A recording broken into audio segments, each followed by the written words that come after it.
Słuchajcie, to jest dobry klucz, tak? Tak. A zamek, który otwierają wszystkie klucze, to jest zły zamek, tak? Taki suchar.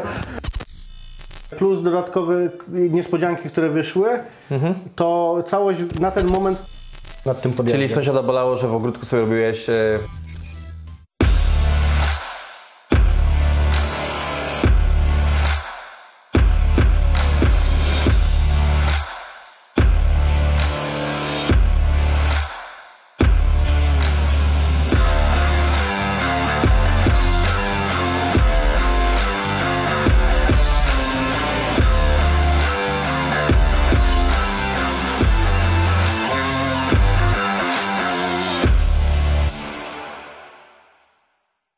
Cześć, z tej strony Dawid Dowbusz. Dzisiaj wraz z moją żoną Anią Dowbusz jesteśmy na projekcie naszego tutaj kamerzysty, naszego IT, który pracuje u nas w biurze. Jakub Zajączkowski to będzie dzisiejszy nasz gość.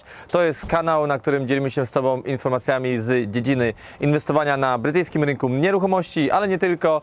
Również jest coraz więcej odcinków wokół samych biznesów. Głównie są to biznesy, jakie prowadzą Polacy na wyspie, ale nie tylko. Jeszcze przed lockdownem miałem sporo zaproszeń, żeby polatać tutaj po Europie, nawet poza Europę. Miałem zaproszenie również do Australii, żeby nagrywać właśnie rodaków, jak sobie radzą poza granicami Polski, i na pewno te odcinki powstaną, jak tylko wrócimy do normalności. Więc zobaczymy, co tutaj dzisiaj zaszło, jakie tutaj były pomyłki i jak na przyszłość dokonywać wyborów, tak? Czy lepiej remontować domy samemu, czy zlecać i skupiać się na pracy, która może Wam dawać po prostu większy dochód, a zlecać inne prace fachowcom. Więc standardowo puk puk, kto tam? I jest i on. Witam. Zapraszam Was do środka.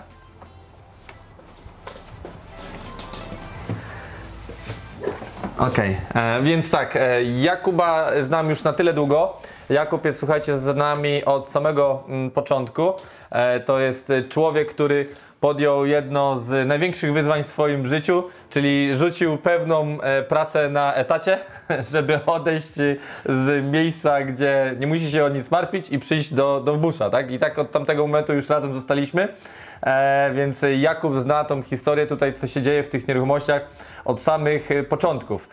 A właśnie dlatego, że znam go, wiem, że Jakub, tak jak i ja, nie ma zdolności związanych z dekoracjami i homestagingiem.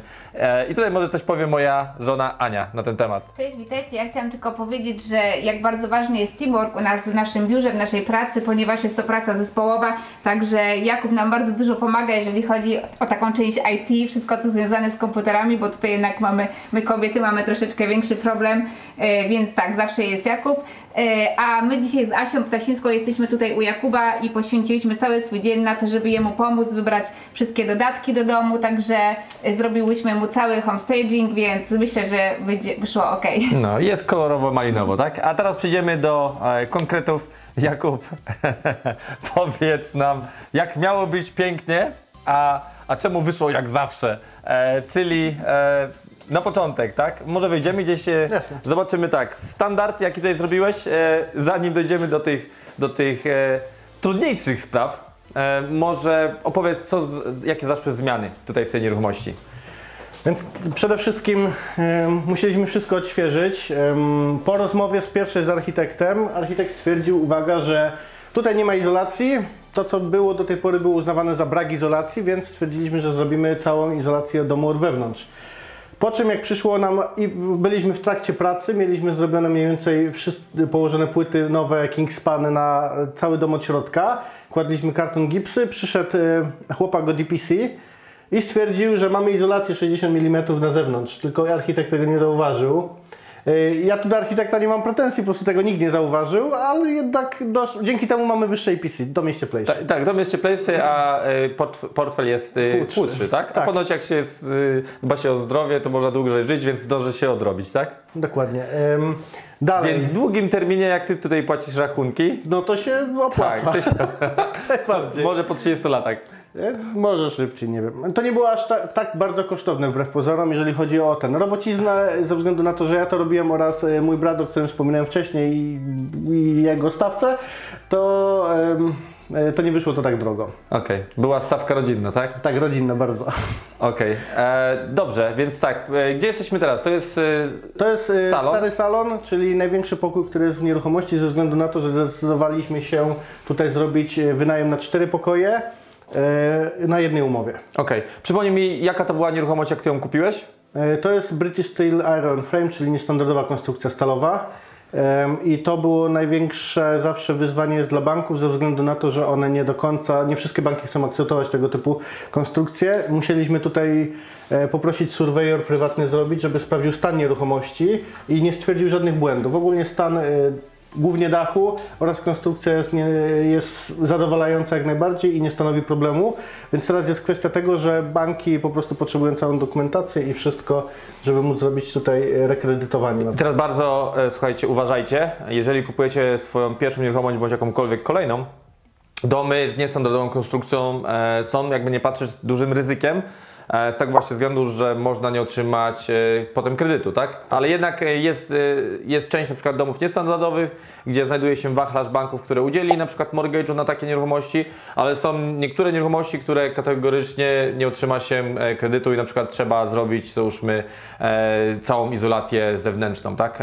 Bo nieruchomość nie spełnia standardów, bądź załóżmy jest dach, nie jest nieodpowiedni dach i tak samo, tak? Chodzi też o to, że w momencie, kiedy jest robione coś takiego jak izolacja zewnętrzna w takim domu, to on potrzebuje certyfikat PRS. I ten certyfikat często jest tak, że dom jest pokancelowy, ktoś odkupił, sprzedaje dalej, okazuje się, że na licytacji, bo tego certyfikatu nie ma, więc on jest niekredytowalny, bo bank wymaga tego certyfikatu PRS. Nam też chwilę zajęło, żeby dokopać się do tych starej dokumentacji, gdzie to może być. No i jak to znaleźć też przez nasze strony governmentu, tak? Tutaj akurat bardziej było przeszukiwanie Legal Packu, z Legal Packu odwoływanie się do Wakefield Council, kto to robił, bo to był projekt ogólnie, który zmieniał, ocieplał wszystkie domy w całej okolicy. Oni odesłali do Building Regs odesłał do kolejnej, po prostu dużo maili, dużo wymieniania informacji o jeden dokument, świstek. Okej. Liczby zostawimy na sam koniec, a zanim przejdziemy właśnie do tych liczb, to powiedz mi, co zmieniłeś w ogóle w układzie tego domu, tak? Tutaj był, bo tutaj z tym wejściem, to pamiętam, to wejście już tutaj było, tak? Tak, tu był salon, było ogrzewanie elektryczne w całym domu. Tutaj daliśmy przyłącze gazowe i ogrzewanie całe nowe, centralne na cały dom. I tutaj wcześniej wspominaliśmy w filmie, że miało być robione to z projektów governmentu, ale problem się pojawił taki, że zmienili przepis od marca i już nie mogliśmy z tego korzystać. W związku z tym musieliśmy to zrobić na własną rękę, dlatego koszty się tutaj zmieniły. I zmieniły się bardzo, bo tam jeszcze pamiętam w tym marcu było sporo programów, na których mogłeś dużo pieniędzy zaoszczędzić. Tak, można było około 12-15 tysięcy zaoszczędzić na tym.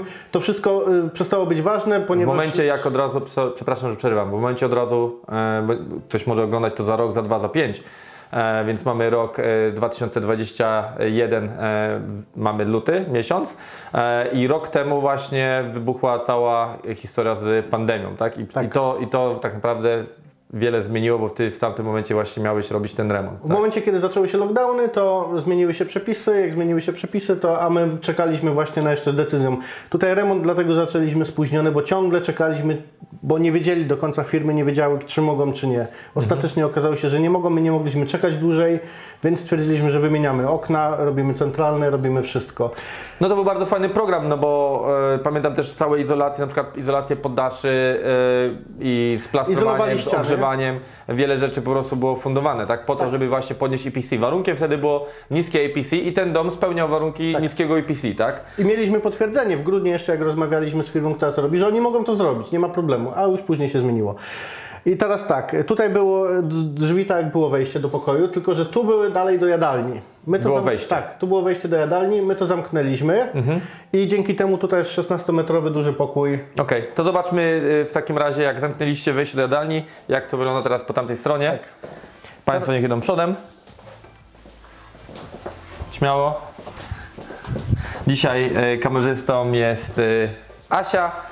Wyjątkowo, bo właśnie Jakub jest po drugiej stronie ekranu, tak?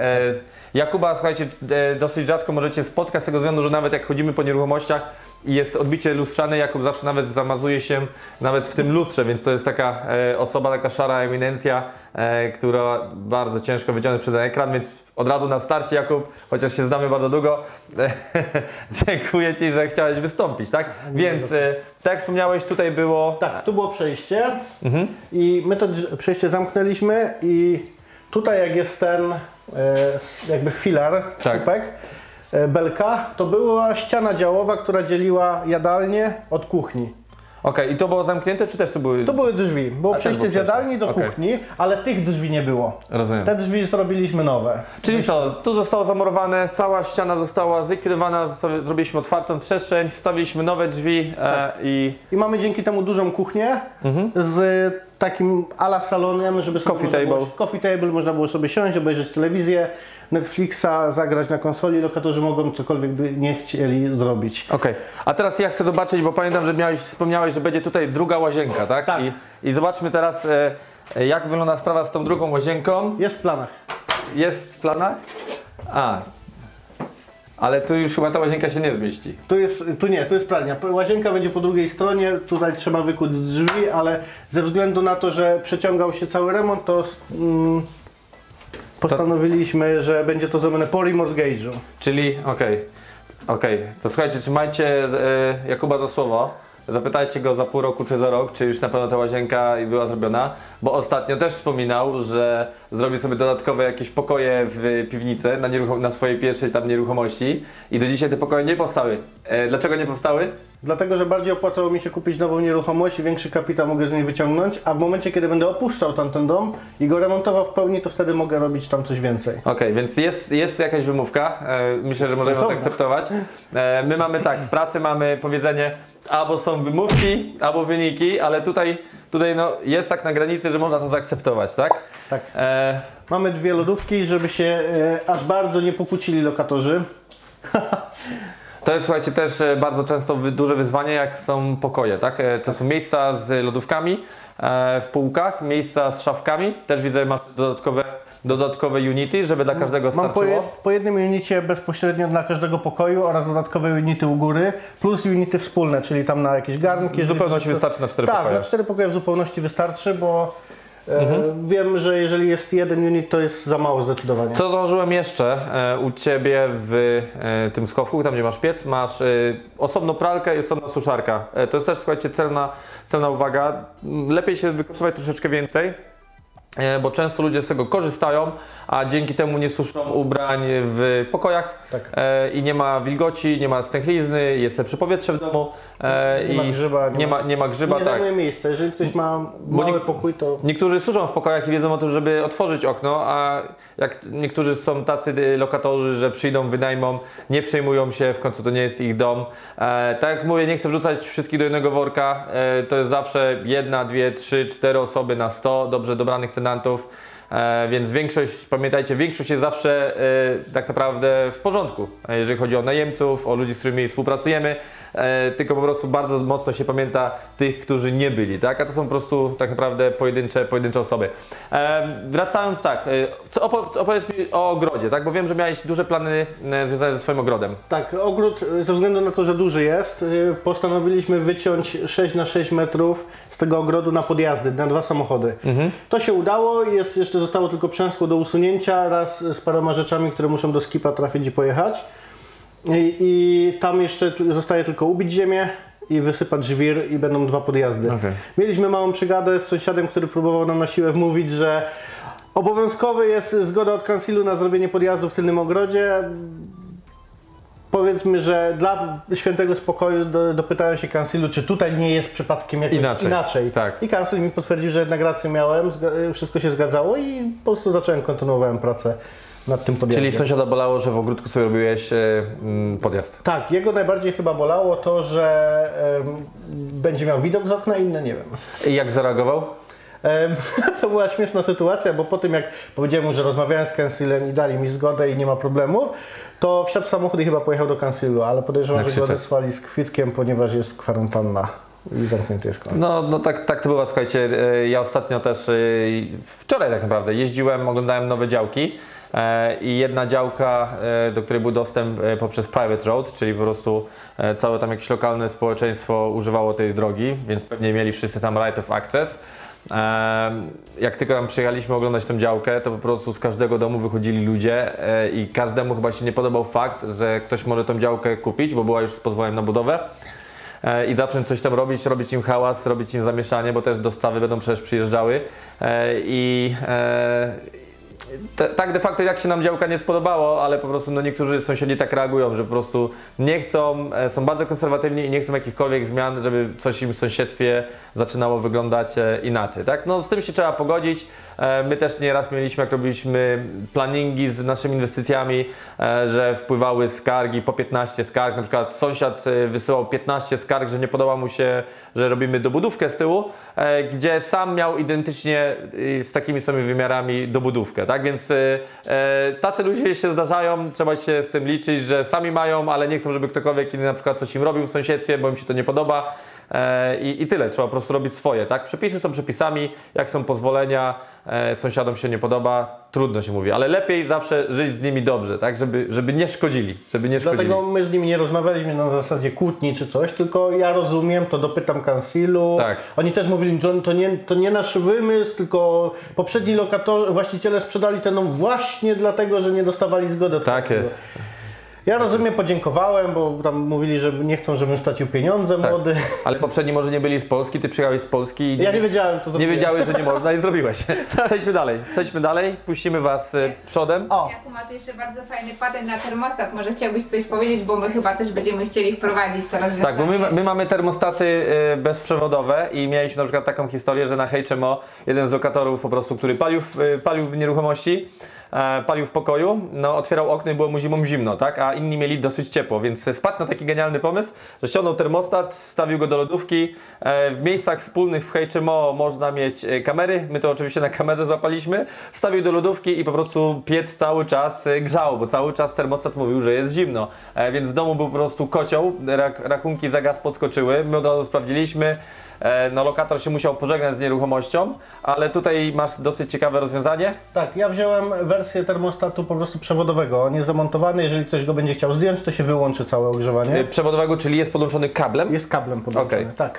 I to jest najlepsze rozwiązanie w tym wypadku, dlatego że ja poza tym, że mogę sterować nim regularnie i ustawiać, to jeszcze poszliśmy drugi krok, czyli zdjęliśmy termostaty na grzejnikach tutaj w części wspólnej. Okay. Więc on jest cały czas odkręcony, ten grzejnik, on zawsze będzie grzał i nie ma sytuacji, że ktoś go zakręci. Bardzo dobrze. Więc w tym pomieszczeniu zawsze będzie temperatura, to jest najchłodniejsze pomieszczenie, bo są drzwi, więc w pokojach na górze jest bardzo ciepło. Teraz ogrzewanie nie grzeje, mamy 20 stopni, ustawione jest na 19, a nawet nie grzeje i tak tu jest w tym domu ciepło. Przez to, że EPC mamy bliskie B, właśnie dzięki temu. Rada dla Was, jeżeli wprowadza się Wam nowy lokator i nagle wszystkim jest w domu ciepło i nagle są telefony, że cały czas jemu jest zimno, zwróćcie na to uwagę, czy to nie jest stoła palająca, bo wszyscy, którzy palą, wszyscy mówią, że palą na zewnątrz, tak? Ale tak naprawdę część z nich pali na zewnątrz, a część z nich pali w domu. Jeżeli palą w domu czy tam w pokoju, otwierają okna, a potem jest zimno i robią się problemy właśnie z ogrzewaniem, tak?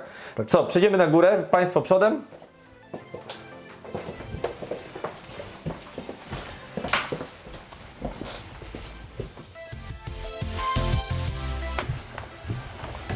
Więc łazienka, już mi brakuje 2 kranów, gumy na podłodze albo wykładziny, więc jakie zawsze tutaj zmiany?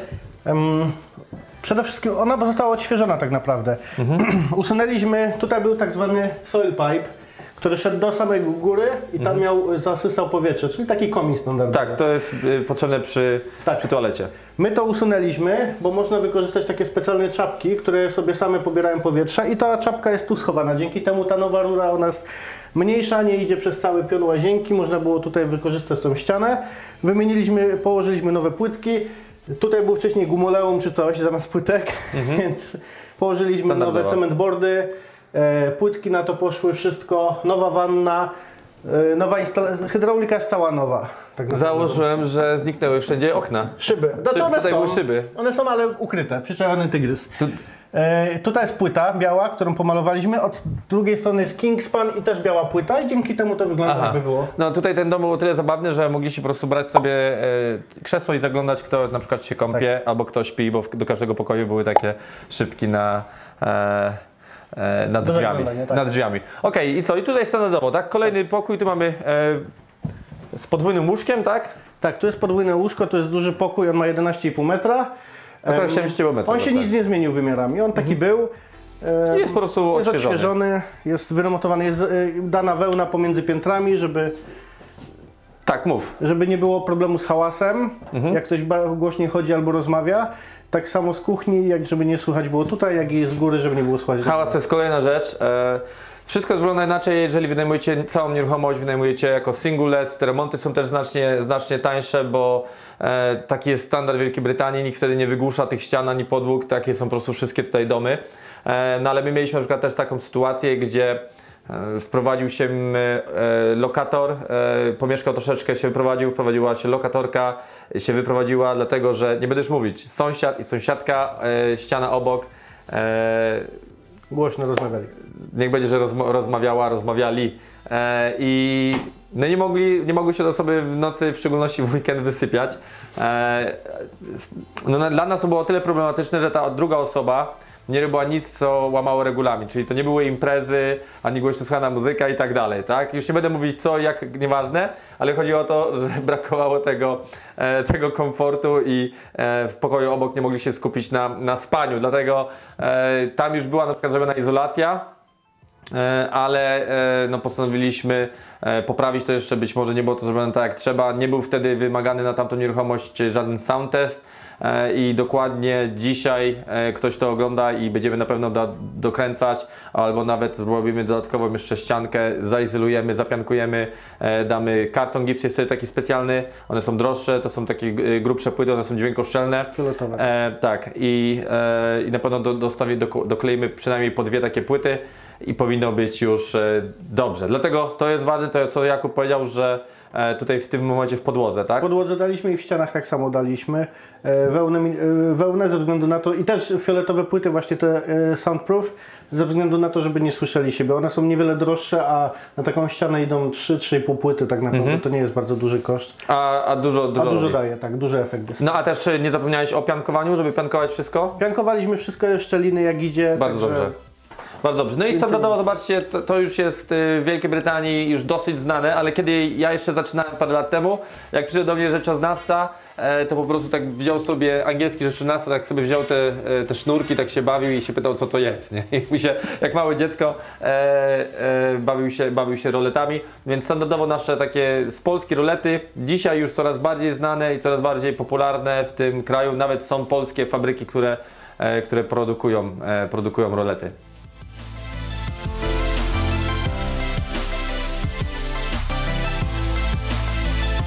To teraz jesteśmy w najmniejszym pokoju. Tak, to jest najmniejszy pokój. Tutaj musieliśmy przesunąć ścianę. On miał 6 metrów kwadratowych, to było za mało. Dodaliśmy do niego 1,5 metra, zabierając tego z pokoju obok, który i tak jest największym na piętrze nadal mimo wszystko. Ale po prostu nas ograniczyło okno, bo tam już okno było i poszliśmy porówno. No tak właśnie założyłem, że pamiętam, że właśnie jak już są takie pokoje, często jak się ogląda te nieruchomości, to jednak jest dużo węższy. Czyli cała ta ściana została przesunięta i w tym momencie ile ma metrów? On ma 7,5 metra, ale jest ustawny dosyć ładnie ze względu na to, że szafa jest zabudowana, tam parę wykończeń jeszcze trzeba zrobić, ale jest stolik nocny się zmieścił, jest łóżko, jest komoda, jest biurko, więc jest miejsce nawet na pompki, jakby ktoś chciał. No i tutaj jest ta szafa, gdzie będą mogli sobie też pakować rzeczy. Tak, Okej, to przejdźmy do największego pokoju i zaraz złapiemy Cię za liczby. Więc tak, widzę, no to troszeczkę też było obcięte i równo do okna doszedłeś, równo tak? do okna, tak. Więc tak, przejdźmy do liczb. Pamiętam, że miało to Cię wynieść około 15 000 funtów. Ile straciłeś na tych samych programach i na ile miałeś zaoszczędzić na programach Około rządowych? 15 000 miałem na programach zaoszczędzić, ze względu na to, że musiałem ogrzewanie zrobić sam, przyłącze gazu, Wymieniłem okna, chociaż okna wstępnie zakładałem, że mam zrobić samemu. Plus dodatkowe niespodzianki, które wyszły, to całość na ten moment to jest 28,5 tysiąca, ale muszę jeszcze parę paragonów, takie bits and bobs po prostu podliczyć i summa summarum to pewnie w 30 tysiącach się zamknie całość. Tylko tak, to nie jest tylko remont, bo też jest całe wyposażenie, tak? I W meble. tym jest wyposażenie, meble, okna, a cała AGD, cała kuchnia, cała robocizna, która występowała, ponieważ nie wszystko byłem w stanie sam zrobić, na przykład plastra nie położę, na przykład hydraulik musiał tu przyjść, wykonać pracę. Były na przykład takie rzeczy jak, skoro usunięty był komin, to została rura. No to wykorzystaliśmy tą rurę, żeby dać tam wywiecznik z łazienki, żeby dać, tylko że nie może być normalny, tylko musi być z kapturem. No to musi przyjść Pamiętam, ktoś to ty sam to założyć. usuwałeś i przeciąłeś zbiornik z wodą Tak. i zalałeś sobie dom. Co tutaj się stało, Jakub? Opowiedz historię, bo widzę ładne cięcie. Chciałeś już pewnie coś z tego zrobić, tak? Doniczkę może, czy... Ojejku, to naprawdę tutaj miałeś basen. Miałem basen na dole, wszystko popłynęło ścianami. Na szczęście ściany karton gips, to poleciało środkiem. Ale on był do remontu, więc... Dobrze, że wtedy był zalany, a nie teraz. A nie teraz. Tak właśnie wyglądają remonty samemu. Na pewno są to świetne doświadczenia. Czyli tak, podsumowując, okna, ile wyszliście same okna? 4,5 tysiąca? Drzwi kosztowały nas, drzwi były dosyć tanie, z robocizną wyszło około 1000. Dwie pary drzwi zewnętrznych. Okej, z montażem. Zamki ze względu na Master Lock System, one wychodzą drożej, no to wyszły mi 400 funtów. Ale jest o tyle fajnie, że nie musicie mieć jest 20 par kluczy, jak macie więcej nieruchomości, albo jak my mieliśmy na początku, to całe takie pęki tych kluczy mamy. Tak śmiesznie wyglądają, jak jacyś klucznicy ze średniowiecza chodzą i dzwonią tymi kluczami. Dzisiaj jest tylko jeden master key, który otwiera wszystkie zamki, tak? A klucz, który otwiera wszystkie zamki, to słuchajcie, to jest dobry klucz, tak? Tak. A zamek, który otwierają wszystkie klucze, to jest zły zamek, tak? taki suchar na wesoło troszeczkę. To jest Dobrze. bardziej przyszłościowej, bo planujemy to pierwszy dom, żeby nie było sytuacji, że za parę lat musimy wymieniać zamki w paru nieruchomościach, bo przeoszczędziliśmy 200 funtów. Tak jest. Więc tak, mamy już koszt remontu. Jakie przewidujesz tutaj ceny najmu? Ten pokój oraz ten obok, największy, planujemy wynająć za 90 funtów, ten najmniejszy 75, a salon, który jest bardzo duży, planujemy za 100 funtów tygodniowo. Jesteśmy w okolicach Leeds. Mi się wydaje, że to są ceny bardzo zbliżone do realiów, z tego względu, że my mamy tutaj ja mam tutaj nieruchomość HMO z łazienkami i tam, z tego co pamiętam, ceny były około 115 pokój z łazienką, tak? Więc tutaj bez łazienki, jak Ty wspomniałeś, 90 funtów, no to jest 25 funtów taniej, więc raczej na pewno nie powinno być problemu. A sama lokalizacja? Właśnie kończą budować 3 wielkie magazyny w tej dzielnicy przemysłowej, która była na poprzednim filmie wspomniana i pokazana. 3 duże magazyny kończą tam budować. Kolejny powstaje od zera. Jeżeli chodzi o okolice, no to moim zdaniem lepszej nie mogło być, dlatego że podczas remontu zostawiliśmy na 2 dni okno otwarte na maksa w kuchni. Nie zauważył tego mój brat, jak wyszedł, i po powrocie wszystko było w domu dalej, więc chyba jest ok. Więc wydaje mi się, że nie ma problemu. Co ciekawe, miałem sytuację taką, że podczas remontu, pod końcówka jak była, weszła mi do domu pani starsza, w ogóle Brytyjka, nie wiadomo o co chodzi, i ona pyta, czy to na wynajem. Ja mówię, że tak. A czy za ile? Ponieważ ona ma córkę i chciałaby wynająć taki dom już teraz. Ja mówię, że pomyślę, ze względu na to, że na razie zastanawiamy się z mortgage advisorem, co tutaj zrobimy. Bo ona mówi, że ona by wynajęła, a jaka cena? Ja mówię, w okolicy wiem, że domy były po 550, 500, ja mówię 650. Ona mówi, biorę, proszę tylko powiedzieć, kiedy można się wprowadzić. Powiedziałem pani miło, że dam jej znać, dlatego że wszystko zależy od tego, z jaką strategią ruszymy, ze względu na to. Ale myślę, że gdybym chciał na singleta, to bym za 750 mógł ten dom bez problemu wynająć. Zabrałbym z niego tylko meble, które są wyposażeniem typowo na pokoje. Wykorzystałbym je na nowym projekcie, a miałbym z tego domu dalej 600, prawie 590 funtów liczyłem na 300 miesięcznie na singlecie. Podsumowanie tego pokażę Wam teraz tutaj na Excelu, bo jeszcze czekamy, aż Jakub będzie miał tutaj wycenę od rzeczoznawcy, więc zerknijcie na Excel. Tak więc przechodząc do liczb, wartość zakupu nieruchomości było to 62 tysiące funtów. LTV wynosiło 60%, czyli mieliśmy 40% wkładu własnego ze względu na to, że był to bridge. Kredyt w latach nie ma tu znaczenia, ponieważ jest to kredyt typu interest only. Nie ma to absolutnie znaczenia, czy będzie to na rok, czy będzie to na 50 lat. Do remortgage'u planowaliśmy 6 miesięcy, tutaj jednak ze względu na sytuację z kredytowaniem trwało to dłużej. Średni roczny wzrost nieruchomości w tym okolicy to około 5%, ale to też tylko jest jakby future prediction, jeszcze ze względu na to, że jest to nieruchomość niestandardowa. Nie ma to takiego wyznacznika jak przy standardowych nieruchomościach. Broker kosztował nas 659, prawnik 1260, sourcing fee, tutaj jest wpisane 6000, ale nie było to sourcing fee, tylko była to opłata aukcyjna ze względu na to, że modern auction, ale można to jakby podczepić pod ten sam typ. Remont było to 29 640 tam z groszami. Napraw nie mieliśmy póki co i nie planujemy. I liczby po remortgage'u. Wycenili nam nieruchomość na 95 000 przy 75% LTV na oprocentowaniu 2,38%. Rata wynosi 141 funtów i 31 pensów miesięcznie. Broker kosztował nas ponownie 340 funtów, a prawnik 1000 funtów. Więc idąc po kolei z liczbami. Pokój 1, największy, wynajmujemy za 100 funtów tygodniowo. Pokój drugi i trzeci na górze, te duże pokoje, wynajmujemy po 95. Pokój czwarty, najmniejszy, za 75 funtów tygodniowo. Są w tej chwili wszystkie wynajęte i zarabiają 365 funtów tygodniowo w sumie, co daje 18 980 funtów rocznie. Koszty na nieruchomości to, tak jak już wspomnieliśmy, rata 141 funtów, council tax 110, zarządzania nie ma, ubezpieczenie 72 funty. Ze względu na to, że jest to nieruchomość niestandardowa, ubezpieczenie jest bardzo wysokie w porównaniu do tego, co jest normalnie, tak 3 razy wyższe. Gaz, prąd w sumie 109 funtów, woda 54, ryczałtowo i internet 40 funtów za najszybszy pakiet od Virgin. Stamp duty wynosiło 1860 funtów, wkładu własnego na początek potrzebowaliśmy 24 800, ale wiadomo, że do tego jeszcze dojdzie remont. Kary za zerwanie nie ma, ponieważ był to bridge. Dochód roczny z najmu tej nieruchomości to jest 12 664 funty. To jest dochód przed podatkiem, są to pieniądze, które zarabia nieruchomość. Kapitał, który potrzebowaliśmy w sumie na remont, zakup i utrzymanie, to było 68 766 funtów i 61 pensów. Kapitał odzyskany po remortgage'u 32 710, co pozostawia w nieruchomości 36 056 funtów i 61 pensów, czyli ROE, Return of Equity, to 35,12%, więc cały kapitał zamrożony odzyskamy w około 3 lata, niecałe 3 lata i dalej nieruchomość będzie zarabiać. Podsumowując, najważniejszy dla nas jest ten cash flow, czyli to, ile nieruchomość generuje miesięcznie, jest to ponad 1000 funtów.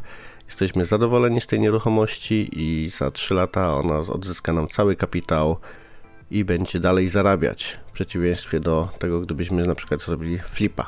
To tyle, jeżeli chodzi o najważniejsze liczby i możemy wracać do filmu. Więc tak wyglądały właśnie liczby.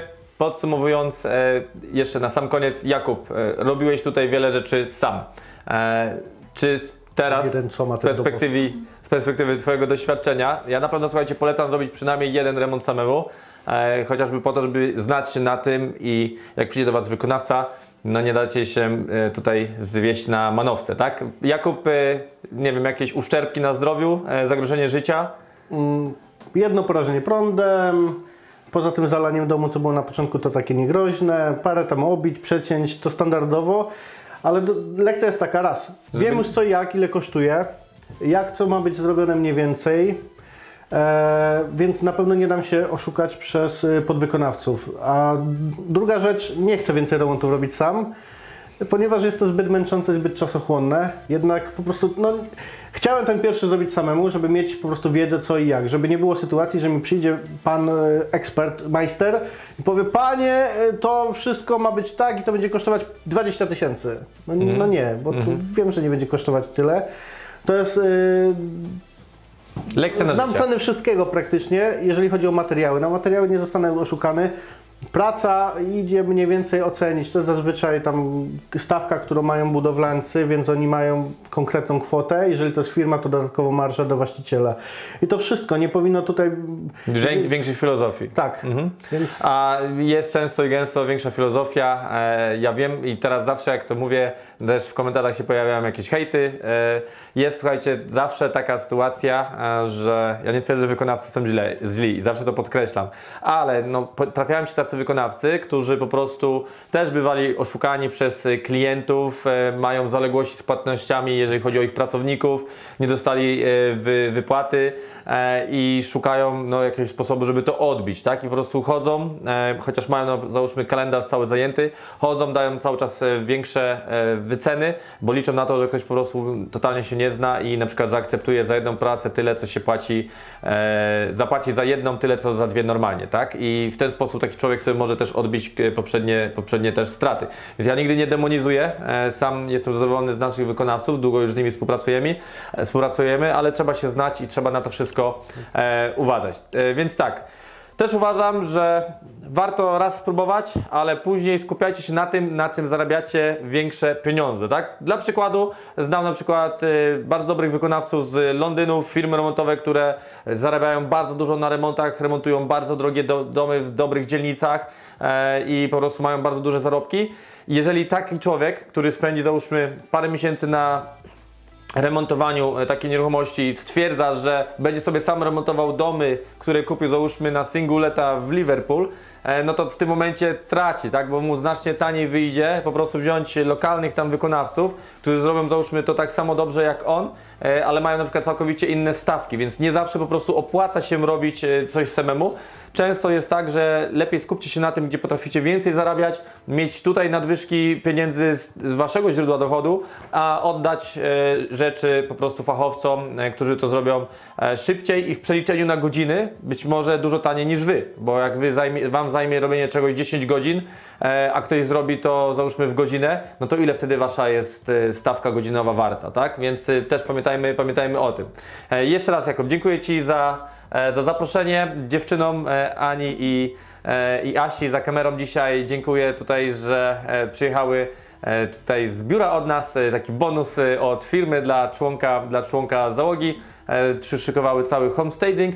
A dla was zapraszam was do oglądania innych odcinków na YouTubie. Zapraszam was również na nasz fanpage na Facebooku, gdzie również często wrzucamy, co nowego się dzieje u nas, co nowego się dzieje na tym rynku, nasze plany, nasze kolejne projekty. Nie zapomnijcie, jeżeli podoba się wam to, co robimy, subskrybować. I jeszcze taka informacja dla inwestorów. To, czym się jeszcze my zajmujemy, to mamy jedną firmę sourcingową, to jest firma, która wynajduje okazje inwestycyjne. Ja tam zatrudniam czempionów, którzy znajdują dla nas nieruchomości, a nadwyżki po prostu sprzedajemy inwestorom, tak? Ja nie jestem w stanie i nawet nie chciałbym po prostu aż tak dużo brać na swoje barki, więc tych nieruchomości się często pojawia więcej niż my jesteśmy w stanie to kupić. Plus większe projekty, które prowadzimy. Zbieramy zawsze kapitał od inwestorów. Kapitał będzie zarabiał 10% w skali roku, co to oznacza, że dla przykładu osoba, która pożyczy 10, 50, 100 tysięcy, kapitał, który ma pożyczony po roku czasu odzyskuje plus wszystkie odsetki, tak? To może być rok, jeżeli jest duży projekt, to jest wtedy 1,5 roku i to wychodzi wtedy 15%. Osoby, które zainwestują z nami 30 tysięcy funtów, mają darmowy wstęp na warsztaty z zakresu podstawowego. Osoby, które zainwestują przynajmniej 50 tysięcy funtów, mają wstęp na warsztaty z zakresu podstawowego oraz zaawansowanego, tak? Plus oczywiście te osoby, tak jak zwykłe osoby, które zakupią warsztaty, mają dostęp do grupy absolwentów, do wyjazdów, jakie organizujemy, wakacje, jakie organizujemy wspólnie z absolwentami. Inni absolwenci natomiast, żeby uczestniczyć w wakacjach, uwaga, to jest zawsze taka motywacja, muszą mieć przynajmniej jedną nieruchomość zakupioną, tak? Czyli nie wystarczy to, że zapisze się do nas na warsztaty i już będzie z nami podróżował po świecie. Ważne jest to, żeby zaczął inwestować, zaczął zaczął działać i po prostu żebyśmy nadawali wszyscy na tych samych falach. Tak, to jest bardzo ważne. My stawiamy, słuchajcie, na długoterminowe relacje, na networking. W taki sposób ja zbudowałem cały zespół Dowbus Property. To tak naprawdę są nasi absolwenci. Jakub jest jednym z w ogóle pierwszych moich absolwentów i tak zostało. Wydaje mi się, że z dobrymi rezultatami, ale to już Jakub musi stwierdzić. Nie wiem, Wyjdzie po latach. Wyjdzie po latach, czy to było dobre, czy to było złe, to się okaże. Ja Wam serdecznie dziękuję z tego miejsca. Pozdrawiam Was. Cześć! Na razie. Idź do Ani, bo stoisz, sam stoisz tyłem do okna. Ile razy mówisz, żeby... Nie... Jak teraz mam zrobić, bo jak ja go tak Dobra, obraca się. A, zapomniałam. Wiedziałeś, jak to będzie tak samo. A co teraz jak zrobić? Tylko ładnie stójcie jakoś razem, Ania tu na samym poziomie. No? Nie. Tak, Jakub, pięknie wykonany remont. Powiedz, czy podoba Ci się homestaging? Tak, jest najlepszy świeć. Jakub, bo cały czas się nagrywa. No już, próbuję złapać psa, który dostał ADHD. Ale jeszcze daje. Ale czadu dał. Nie mówcie, że to się nagrywa. No, nagrywa się, właśnie. Julka, Weronika znowu będzie miała przybitki. Tak to wygląda. Tak to właśnie wygląda. Polacy przyjeżdżają, kupują domy w Anglii i jeszcze im do ogródka. Chodź tu, Loki. Już. Loki, już kubka zrobiona. Tak? Dupka czysta? Dobra, baw się z nim, bo on ADHD mu się włączyło, on chce się bawić. To ja też tak chcę. Ja dzisiaj w domu tak ADHD mi włączę, będę chciał się bawić. Przesunie się trochę bardziej na bok, żeby było bardziej przy drzwiach? Bo to nie jest nasz nie? A tam szalony landlord.